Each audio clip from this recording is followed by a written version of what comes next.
Assalamualaikum warahmatullahi wabarakatuh. Bismillah, alhamdulillah, assalatu wassalamu ala rasulillah Muhammad ibn Abdillah wa ala alihi wa sahbihi wa mawalah, amma ba'dah. Alhamdulillah teman-teman semua, kita melanjutkan pembahasan kitab Jurmiyah, masuk di bab tawabi atau isim-isim yang mengikuti. Yang pertama adalah na'at. Kita bahas na'at. Bismillahirrahmanirrahim. Bab na'at. Na'at itu secara bahasa adalah sifat. Secara istilah menurut ulama ahli nahwu adalah tabi'un lil man'uti fi jami'i i'rabihi wa ta'rifihi wa tangkirihi. Jadi na'at itu adalah lafadz yang mengikuti man'ut, ya. Karena na'at itu sifat, dia akan mengikuti man'ut. Man'ut itu lafal yang disifati. Na'at adalah lafadz yang mengikuti pada man'ut, mengikuti dalam segi i'rabnya, semua i'rabnya diikuti. Kalau man'utnya rofa, maka na'atnya juga rofa. Nasab juga nasab, khofad juga khofad.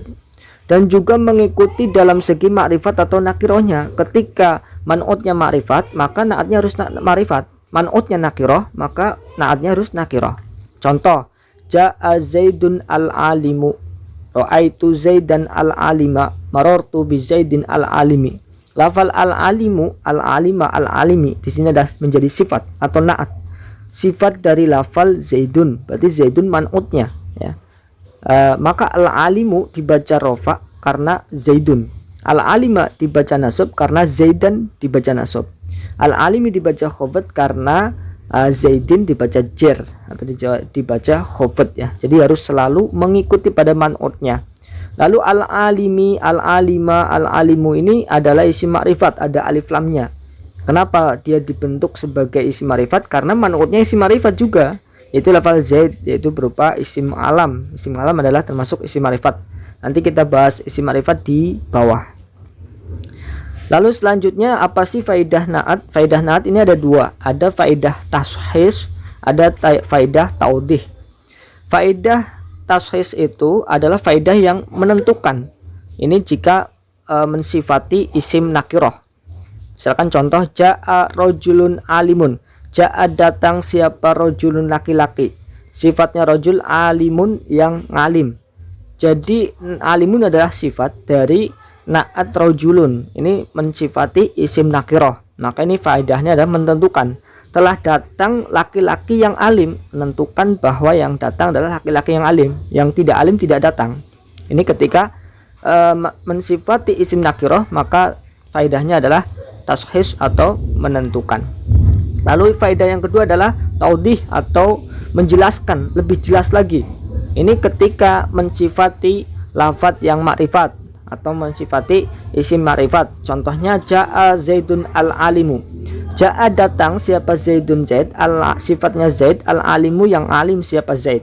Nah, ini lebih menjelaskan lagi, datang seorang zaid yang alim.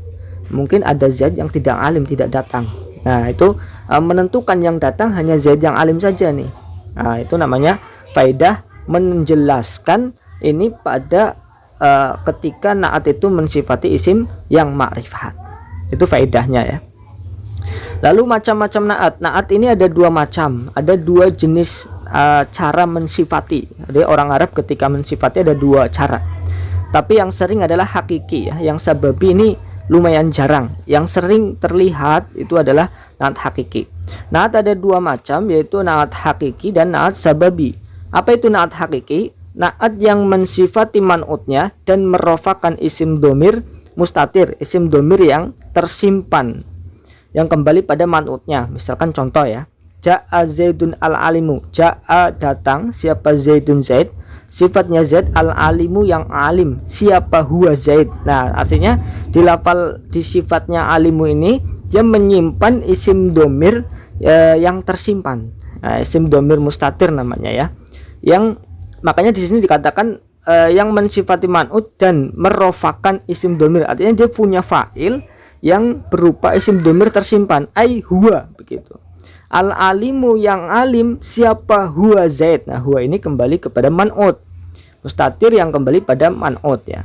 Al-alimu yang alim siapa huwa zaid, begitu. Karena na'at itu kan tercetak atau berasal dari isim sifat. Na'at itu sifat itu selalu berasal dari isim sifat yang dia bisa mempunyai fa'il.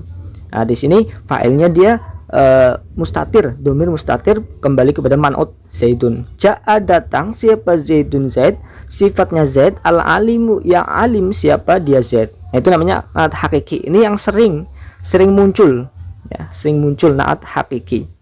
Ada juga dinamakan naat sababi, adalah naat yang mensifati lafadz yang berhubungan dengan man'ut. Aslinya dia bukan mensifati naatnya, bukan mensifati man'utnya, mohon maaf, tetapi dia mensifati lafadz yang berhubungan dengan man'ut, dan dia merofakan isim dohir, yaitu perbedaannya. Contoh, Ja'a Zaidun al-alimu abuhu. Ja'a telah datang siapa Zaidun Zaid, sifatnya Zaid, al-alimu yang ngalim siapa yang ngalim, abuhu babaknya Zaid. Alim ini adalah naat, sifat mensifati lafaz Zaid, tapi sebenarnya dia bukan mensifati Zaid. Yang ngalim bukan Zaid, tapi bapaknya yang ngalim. Telah datang Zaid yang bapaknya ngalim. Jadi sebenarnya dia mensifati, bukan mensifati manutnya, tapi mensifati lafal yang berhubungan dengan manutnya, yaitu abuhu. Kenapa abuhu berhubungan dengan manut? Karena abuhu menyimpan domir yang kembali kepada manut atau kepada Zaidun. Jadi namanya naat sababi. Dia sebenarnya tidak mensifati manutnya, tapi mensifati lafal yang berhubungan dengan manut, yaitu mensifati abu di sini, abuhu. Abuhu ini lafal yang berhubungan dengan Zaid. Nah, dikatakan merofakan isim dohir. Nah, ini al-alimu yang alim siapa yang alim. Nah, ini dia abuhu jadi fa'il dari al-alimu. Walaupun al-alimu bukan fi'il, dia adalah isim fa'il, yang semua isim fa'il itu bisa mempunyai fa'il. Tidak wajib, tapi bisa, boleh mempunyai fa'il. Seperti di sini. Ja'a telah datang siapa Zaidun Zaid, sifatnya Zaid, al-alimu yang alim siapa yang alim, abuhu bapaknya Zaid.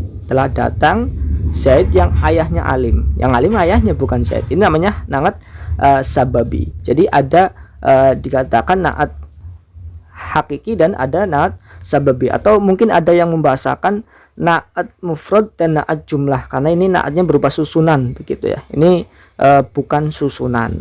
Itu macam-macam naat ya. Karena naat itu harus mengikuti dalam segi i'rab ma'rifat nakirohnya, kita bahas isim ma'rifat nakiroh sedikit. Ini saya bagi dua, ada isim ma'rifat dan isim nakiroh. Isim ma'rifat itu isim khusus, isim yang sudah ditentukan, orang ngomong itu sudah tahu karena sudah ditentukan, sudah khusus. Ada isim nakiroh. Nah, isim ma'rifat di sini ada 6 jumlahnya. Selain 6 ini nanti isim ma'rifat, isim nakiroh berarti ya. Karena isim ma'rifat jumlahnya cuma ada 6. Yang pertama isim domir, kata ganti. Setiap kata ganti itu semuanya tergolong dalam isim yang ma'rifat, sudah ma'rifat, sudah tertentu. Seperti ana, anta, anti, antuma, antum, semua isim domir itu dikatakan isim ma'rifat, tergolong ke dalam isim yang khusus. Yang kedua isim alam, semua nama, nama orang, nama kota, nama benda misalkan ya. Semua isim alam itu dikatakan sebagai isim yang ma'rifat yang khusus. Lalu isim isyarah atau kata tunjuk, hadza, hadihi, dzalika, tilka, haula misalkan ya. Semua kata tunjuk itu dikatakan sudah isim ma'rifat. Lalu isim mausul atau kata penghubung ya, bahasa gampangnya allazi, alati, ma, man ya. Biasanya yang sering muncul adalah ma, man, allazi, alati. Ini itu semua namanya isim mausul, dia tergolong dalam isim ma'rifat. Lalu isim yang ada alnya, setiap isim, semua isim yang ada alnya pasti dikategorikan sudah sebagai isim ma'rifat gitu.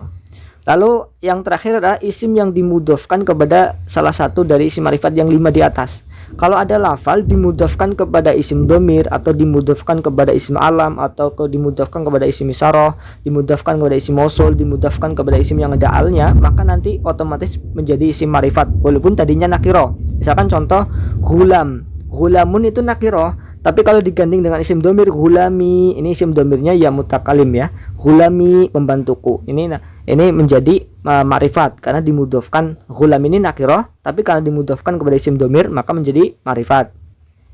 Ghulamu Zaidin, ghulam ini nakiro, dimudhofkan, digandengkan dengan lafal Zaid maka menjadi ma'rifat.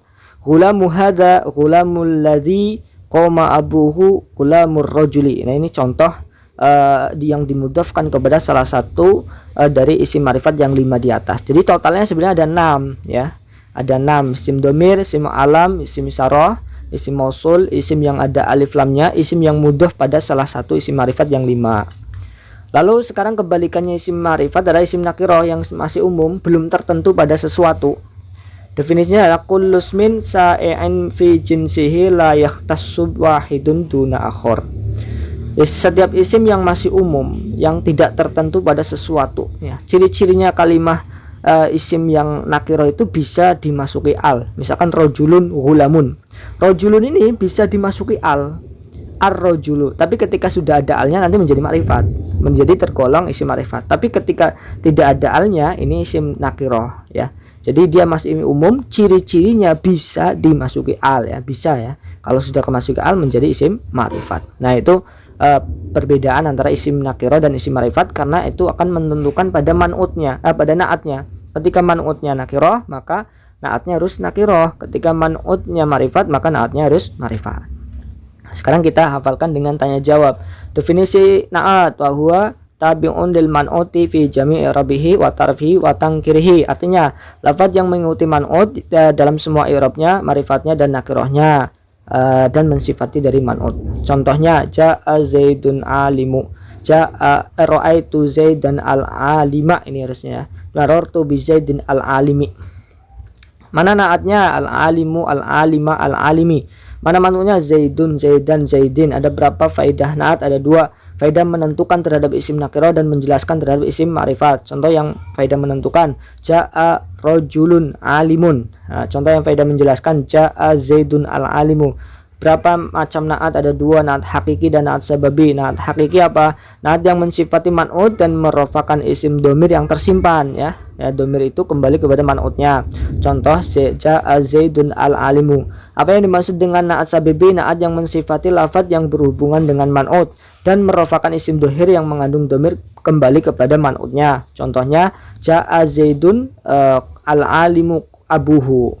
Lalu definisi isim ma'rifat apa? Isim yang khusus atau sudah tertentu pada sesuatu. Ada berapa macam isim ma'rifat? Ada 6. Sebutkan isim domir, isim alam, isim isyarah, isim mausul, isim yang ada alnya, dan isim yang dimudhofkan pada salah satu isim ma'rifat. Lalu isim domir artinya kata ganti. Contohnya ana, anta. Isim alam artinya nama, zaidun, makkatu. Isim isyarah artinya kata tunjuk, hadza, hadihi. Isim mausul kata penghubung, alladzi, allati. Isim yang ada alif lamnya, al-ghulamu, ar-rajulu.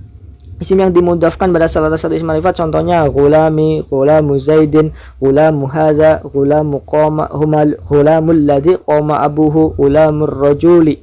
Definisi nakirah, isim yang masih umum, belum tertentu pada sesuatu. Contohnya rajulun, ghulamun. Wallahu a'lam bishawab. Alhamdulillah sudah selesai. Mudah-mudahan mudah untuk dipahami. Jika ada pertanyaan bisa langsung ditanyakan. Terima kasih atas perhatiannya. Kurang lebihnya dari saya mohon maaf. Wallahu a'lam bishawab. Assalamualaikum warahmatullahi wabarakatuh.